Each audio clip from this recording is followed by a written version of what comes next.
Ang kalayaan ay hindi lamang isang pribilehiyo, kundi isang responsibilidad. Tayo bilang mga Pilipino sa makabagong panahon ay may tungkuling ipagpatuloy ang laban para sa kalayaan. Hindi lamang laban sa mananakop, kundi hindi laban sa kahirapan, katiwalian at kawalan ng katarungan. Ang pagdiriwang ng Araw ng Kalayaan ay hindi lamang pagbabalik tanaw sa ating makulay at ating kasaysayan.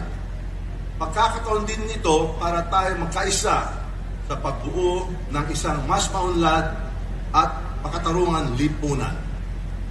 Sa bawat hakbang nating patungo sa unlaran, naway lagi nating tandaan ang mga aral ng nakaraan at ang mga sakripisyo ng ating mga ninuno.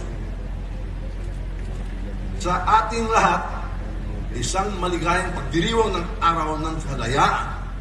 Naway patuloy tayong magsilbing inspirasyon sa isa't isa.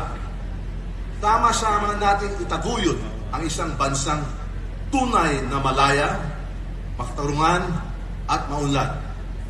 Mabuhay ang Malolos, mabuhay ang Bulacan, mabuhay ang Sabayang Pilipinas. Maraming salamat sa inyo. Maraming salamat po, Speaker